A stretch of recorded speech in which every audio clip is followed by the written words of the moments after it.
नमस्कार, आप देख रहे हैं कमोडिटी कॉल और हमारे साथ अब यहाँ पर पृथ्वी फिनमार्ट के मनोज कुमार जैन जुड़े हैं। मनोज जी नमस्कार। कुछ मुनाफा वसूली आज भी जारी है ज़्यादातर मेटल्स में। जून का महीना अच्छा नहीं गया, जुलाई की शुरुआत थोड़ी सी फ्लैट हुई है। इस हफ्ते में काफ़ी सारा इंटरनेशनल डेटा भी है। अगर नॉन एग्री से शुरुआत करें तो आपकी टॉप पिक्स कहाँ हैं? नमस्कार मनीषा जी, बिल्कुल। यहाँ पे जो पिछला महीना है वो काफी उठापटक वाला रहा था और लेकिन एक अच्छी चीज है कि जो मंथ की शुरुआत है वो थोड़ी पॉजिटिव नोट पे होती हुई नजर आई है, क्योंकि जो पिछले सप्ताह जो यूएस के जो डेटा आए हैं वो थोड़े मिले जुले हैं, लेकिन इन्फ्लेशन को लेकर के जो बड़े कंसर्न्स थे तो वहाँ थोड़ा सा इन्फ्लेशन ईज होता हुआ नजर आया, तो कहीं ना कहीं सपोर्टिव रहेगा। तो हमारा मानना है कि सोने में यहाँ डिप्स में बाय की सलाह रहेगी। 71,450 के स्तर पे जो अगस्त का वायदा है वहाँ पे लॉन्ग की पोजीशन बना के चलना चाहिए।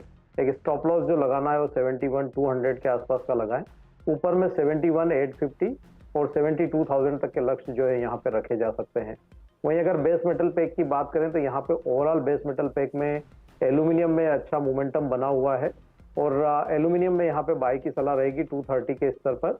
स्टॉप लॉस जो रखना है 227 का रखना है और लक्ष्य यहाँ पे 237 तक के रहेंगे। ये थोड़ा सा 7 से 8 दिन तक का व्यू इसमें लेकर के चलना चाहिए। तो ओवरऑल यहाँ पे नॉन एग्री में गोल्ड और एल्यूमिनियम बेहतर नजर आते हैं। ऑलराइट, और खरीदारी की राय वहाँ पर ऑफ कोर्स दोनों ही मेटल्स में आती हुई, एक प्रेशस मेटल और एक इंडस्ट्रियल मेटल।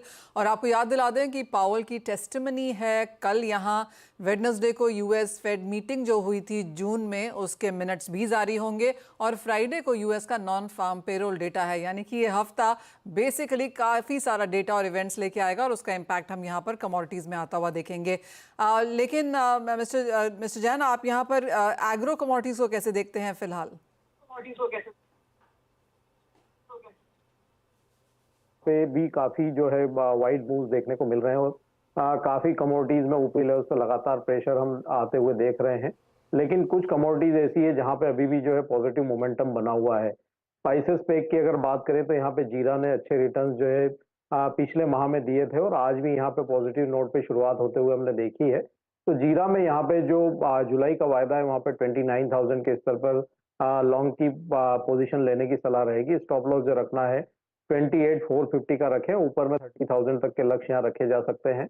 वहीं एग्री कमोडिटीज में यहाँ पे कॉटन सीड ऑयल केक भी बेहतर लगता है। अच्छे करेक्शन हमने ऊपरी स्तर से होते हुए देखे हैं और ये अब अपने सपोर्ट लेवल के बेहद करीब है। तो 2800 के स्तर पे यहाँ भी लॉन्ग कर सकते हैं। 2755 के स्टॉप लॉस से लक्ष्य यहाँ पे 2900 तक के रखे जा सकते हैं। और साथ ही मनोज जी, मसालों में कोई यहाँ पर बेहतरीन पिक नजर आती हो? क्योंकि हल्दी में कुछ मुनाफा वसूली जरूर देखने को मिली है, फंडामेंटल्स यहाँ पर स्ट्रांग हैं। काफी हद तक जो मसालों के एक्सपोर्ट के नंबर्स आए हैं वो मंथ ऑफ अप्रैल, मई, जून, तीनों ही, जून का तो अभी इंतजार है, अप्रैल और मई के ऑन द पॉजिटिव साइड आए हैं। कुछ क्यूज वहां से आते हुए? बिल्कुल, यहाँ पे अगर हम ओवरऑल स्पाइसेस पैक की बात करें तो जीरा में जो है नंबर से वो बेहतर होते हुए नजर आए हैं और उसी के चलते हमने देखा है कि जहाँ पे निचले स्तरों पर लगभग 21,000 तक ये कमोडिटी फिसल गई थी, अच्छे मोमेंटम वहां से देखने को मिले और इनफैक्ट हमने 30,000 तक भी ये कमोडिटी जाते हुए देखी। लेकिन यहाँ पे टर्मरिक में थोड़ा सा डिमांड को लेकर के कंसर्न्स है और उसी के चलते हम यहाँ लगातार मुनाफा वसूली होते हुए देख रहे हैं और 17,000 के जो सपोर्ट लेवल थे उसके भी नीचे कमोडिटी फिसलती हुई नजर आई है। तो यहाँ पे थोड़ा और प्रेशर बरकरार रह सकता है। वहीं अगर कोरिएंडर की बात करें तो यहाँ पे साइडवेज जो मूव है वो लगातार देखने को मिले हैं। तो यहाँ पे जो दायरे का ट्रेड इस मंथ में भी बना रह सकता है।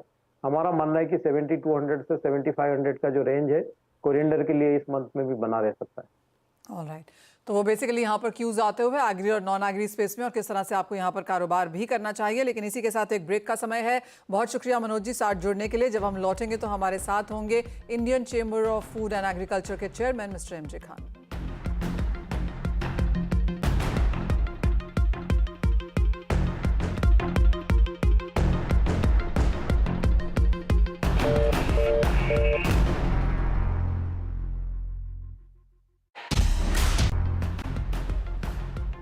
नमस्कार, स्वागत है आपका। और 28 जून तक अब तक देश में 33% बुआई हो चुकी है। 241 लाख हेक्टेयर में हुई है ये फसलों की बुआई।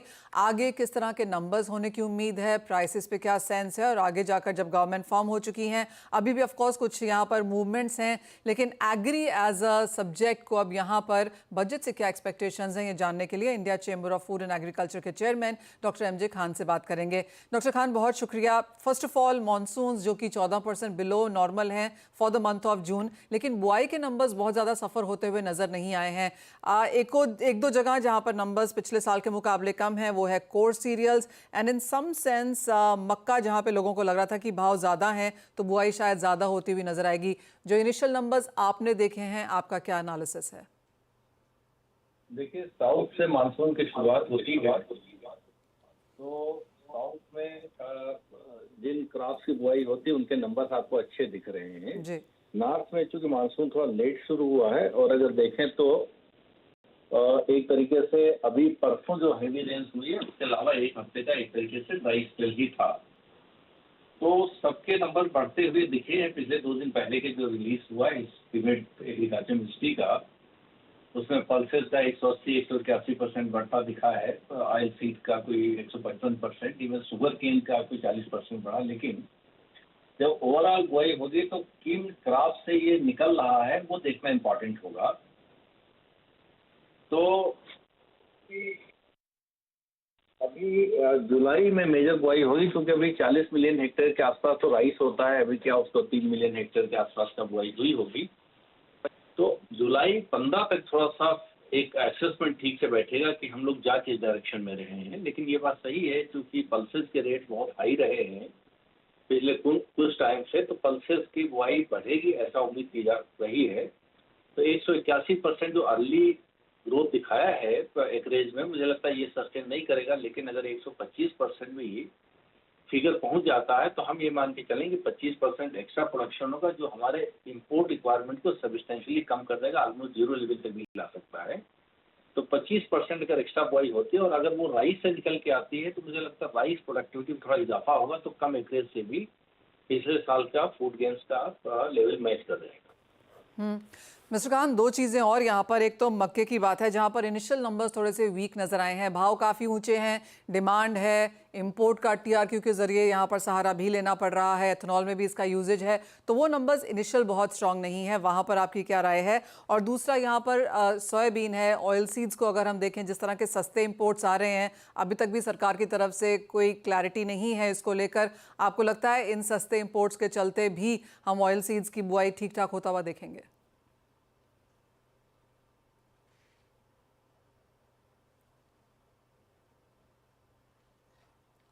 मिस्टर खान, आप मक्के को लेकर अब क्या सेंस है आपकी? ओके, वहाँ पे वो कनेक्शन ड्रॉप होता हुआ नजर आया है, लेकिन उनसे फिर यहाँ पर संपर्क जोड़ेंगे। जैसे कि मिस्टर एमजे खान हमें बता रहे थे, 15 जुलाई तक यहाँ पर कुछ क्लैरिटी आने की एक्सपेक्टेशन है। जहाँ तक दालों की बात है, as of now of course इलाका बहुत बढ़ता हुआ नजर आया है, लेकिन ये बहुत अर्ली डेज हैं, आगे जाके देखना होगा कि किस तरह के नंबर्स हम आते हैं। लेकिन वो कह रहे थे कि उनको उम्मीद है कि 25% का इजाफा यहाँ पर बनता हुआ नजर आएगा। लेकिन ये जो 25% का इजाफा अगर पल्सेस में आता है तो बाकी किन क्रॉप्स में यहाँ पर हम इलाका घटते हुए देखेंगे? डॉक्टर खान, आप कैसे देखते हैं बाकी का इलाका फिर यहाँ पर, स्पेशली मक्का और ऑयल सीड्स में किस तरह की एक्सपेक्टेशन है? मुझे लग रहा है क्योंकि शुगर के भी रेट्स बढ़े हैं, एंड इसलिए शुगर केन का जो एकरेज अभी तक का आया है, क्योंकि वो थोड़ा यूनिफॉर्म डिस्ट्रीब्यूशन है, तो हायर साइड दिख रहा है, तो मुझे लगता है उसमें कमी आने वाली नहीं है। पल्सेस में डेफिनेटली बढ़ेगी। ऑयल सीड में स्टेबल रह सकता है, क्योंकि उसके भी प्राइसेस ठीक हैं, लेकिन एकरेज बढ़ते नहीं दिख रहा। और जो ये रिकवर होगा, जहां जहां एकरेज बढ़ रहा, मुझे लगता है अल्टीमेटली राइस से होगा। तो अगर राइस से होता है तो कंफर्टेबल सिचुएशन है, क्योंकि हमारी ज्यादा प्रायोरिटी ऑयल सीड की है और उससे भी ज्यादा पल्सेस की है। तो इनमें हाँ, रेट क्योंकि ऑयल सीड्स में जो इतने सस्ते इंपोर्ट्स हो रहे हैं, आपको लगता है सोयाबीन के किसान उसको देखेंगे? देखिए, थोड़ा सा मार्केट डायनेमिक्स जो है वो अप एंड डाउन होती रहेंगी, वो एडजस्टमेंट रीएडजस्टमेंट होता रहेगा। लेकिन क्योंकि इमीडिएट जो पास्ट में कुछ हफ्तों में प्राइस राइज होता है, उसका इतना असर नहीं पड़ता, लेकिन over a period of time का जो इंप्रेशन आता है, जो प्राइस का एक रिफ्लेक्शन आता है, मुझे लगता है वो डिटरमिन करता है फार्मर्स का सोइंग डिसीजन। तो उस हिसाब से पल्सेस तो डेफिनेटली यस। शुगर केन में इस बार प्राइस टाइम से पेमेंट मिल गया है, किसानों को हैप्पी है, थोड़ा इंक्रीज भी हुआ है, डेफिनेटली यस। राइस में प्राइस बढ़ा है, इसके बावजूद शायद राइस से ही ये रिकवर करें एरिया जो बाकी में डिस्ट्रीब्यूट हुआ एक्स्ट्रा प्रोडक्ट्स सोइंग के लिए। मिस्टर खान, एक और चीज़, और सरकार अब यहाँ पर काफ़ी सारे स्टेटमेंट्स हैं, सब सेक्टर्स की तरफ से एक्सपेक्टेशंस हैं कि इस बार बजट में क्या देखने को मिलेगा। आपकी क्या सेंस है? मुझे याद है मैंने आपसे एक दो बार पहले भी बात करी है और आई रिमेंबर वो जो आपने एजेंडा हमारे साथ शेयर किया था, लेकिन अब जिस तरह की फेरबदल है, जिस तरह से हमने उसके बाद स्टॉक लिमिट्स भी लगते हुए देखी हैं, एक क्लैरिटी है कि सरकार का ध्यान अभी भी बैलेंसिंग की तरफ से है कि अवेलेबिलिटी भी हो, एमएसपी भी बढ़ा दिया, स्टॉक डिस्क्लोजर्स भी यहाँ पर पुश किए जा रहे हैं। तो इन सब के मद्देनजर आपको क्या लगता है किस डायरेक्शन में हम चल रहे हैं? दोबारा पूरा देश का जो ओरिएंटेशन है एग्रीकल्चर में वापस प्रोडक्शन की तरफ बढ़ रहा है और बढ़ना पड़ेगा, और उसका जो की कंपोनेंट है वो है R&D में इन्वेस्टमेंट बढ़ाना, और इस पॉइंट को हम लोगों ने बड़ा एम्फेसाइज किया था। दूसरा है इसमें कि फर्टिलाइजर्स जो सब्सिडी रिफॉर्म्स है उसका मुझे लगता है बजट में कोई ना कोई अनाउंसमेंट हो सकता है, और वो बड़ा लॉन्ग ओवरड्यू है। यूरिया सेंट्रिक सब्सिडी जो है इज गुड फॉर नन। तीसरा, एक्सपोर्ट बढ़ाने के लिए मुझे लगता है कोई ना कोई मेजर्स, और चौथा कोई स्पेशल मिशन, जैसे हम लोगों ने गोट एंड शीप मिशन की बात की थी, एक आयुर्वेदा चरक मिशन की बात की थी, और एक्सपोर्ट को सब्सटेंशियली बढ़ाने की बात हुई थी। तो ये 3 एरियाज हैं जिनमें मुझे लगता है कि बजट में भी कुछ देखने को मिल सकता है। और सबसे बड़ी बात यह है कि एंटरप्रेन्योरशिप को बढ़ावा देने का एक पॉइंट और आया था कि पूरे देश भर में जो agree clinic, agri business centres का जो नेटवर्क है उसको कैसे मजबूत करें, और एफपीओ को इंडस्ट्री से कनेक्ट कराना, विलेज लेवल की प्रोसेसिंग बढ़ाना। तो एफपीओ के थ्रू विलेज लेवल की प्रोसेसिंग बढ़ाना, primary processing, entrepreneurship development, agree clinic, agri business centres के थ्रू बढ़ाना, एक्सपोर्ट को बूस्ट देना, R&D पे लोकेशन बढ़ाना बड़े पैमाने पे, sustainable and digital agriculture technologies, and कोई ना कोई एक मिशन, जिसमें 2 मिशन हम लोगों ने सजेस्ट किया था। एक और चीज़ मिस्टर खान, मैं नित नए देखते रहती हूँ, आप यहाँ पर काफ़ी सारी एम्बेसीज से मिल रहे हैं, दूसरे कंट्रीज़ के जो रिप्रेजेंटेटिव्स हैं उनसे भी मिल रहे हैं। हम ये भी जानते हैं कि सरकार बहुत जल्दी यहाँ पर FTAs पे बातचीत करना शुरू करेगी, काफ़ी सारी कंट्रीज़ में वहाँ पर नाम भी निकल के आए हैं। कैसे देखते हैं आप as of now trade relations, given the fact कि काफ़ी सारे एक्सपोर्ट्स कर्ब्ड हैं, इम्पोर्ट्स वीकर ड्यूटी पे हैं, क्या क्या रिलेशनशिप सेंस आप इस वक्त निकाल रहे हैं? लगता है कि जो सरकार अभी एज्यूम किया है अपना 5 साल का कार्यभार, तो ज्यादा स्टेबल फॉरेन पॉलिसी हो कि उसमें FTA ज्यादा साइन कर रहे हैं। उसकी वजह ये है कि partly for diplomatic reasons and largely for the domestic constituency before the voting ये रिस्ट्रिक्शंस लगाए गए थे। अदरवाइज हमारे बफर स्टॉक पे जो स्ट्रैटेजिक बफर स्टॉक रिक्वायर्ड है उसमें कोई ऐसी चीज नहीं थी कि हमको अचानक इतना रिस्ट्रिक्शन लगाना पड़ता। तो FTA से जितना मार्केट डायनेमिक्स ओपन होंगे, जितना फ्री फ्लो होगा, उतना ही देश के किसानों को फायदा होगा, और एग्रीकल्चर का जो ग्रोथ का एक बैलेंस अप्रोच है वो निकल के आएगा। और दुनिया के साथ मुझे लगता है ट्रेड एंड कोऑपरेशन और इंडिया के लिए जो एक्सपोर्ट अपॉर्चुनिटीज बढ़ रही है उसका पूरा फायदा उठाना चाहिए। तो जो नेगेटिविटी पिछले 6 महीने में फैली है एक्सपोर्ट मार्केट में, मुझे लगता है उसको एडजस्ट करने की जरूरत है, क्योंकि लॉन्ग टर्म में इसका एडवांटेज इंडिया को लेना है, और प्रोडक्टिविटी बढ़ाकर सब्सटेंशियल प्रोडक्शन बढ़ाने की अपार संभावनाएं हैं। लॉट ऑफ गुंजाइश बहुत ज्यादा है। तो हमें लगता है कि अब थोड़ा स्टेबल भी प्रोडक्शन पे भी लेना है, एक्सपोर्ट पे भी लेना, और प्राइसिंग को भी स्टेबलाइज करना है। उसका सबसे स्ट्रॉन्गेस्ट मेजर है कि जो मार्केट डायनेमिक्स है, जो एक्सपोर्ट डायनेमिक्स है, उसको थोड़ा सा फ्री ओपन करें इसको। मिस्टर खान, ऑल्सो दूसरी बात यहाँ पर इन्फ्लेशन को लेकर अब भी चिंताएं हैं। अगर हम फ्रूट्स एंड वेजिटेबल को देखें तो वहाँ पर prices on the higher side हैं, तो क्लियरली कहीं ना कहीं कंसर्न्स इन वेरियस सेक्टर्स यहाँ पर है ही। माना जा रहा है कि अगर बारिश यहाँ पर जिस तरह से हुई है, आगे जाकर ये प्राइसेस भी कमज़ोर नीचे यहाँ पर आ सकते हैं। लेकिन जो इतनी ज़्यादा वॉल्टिलिटी है एग्रीकल्चर कमोडिटी प्राइसेस में, एंड द फैक्ट कि सामने डेरिवेटिव मार्केट भी नहीं है, ना हेज करने के लिए, ना फ्यूचर प्राइसेस यहाँ पर जानने के लिए, तो करंट इन्फ्लेशन कंसर्न्स और डेरिवेटिव मार्केट्स का ना होना, क्या आपको लगता है ये मुद्दा सरकार देखेगी?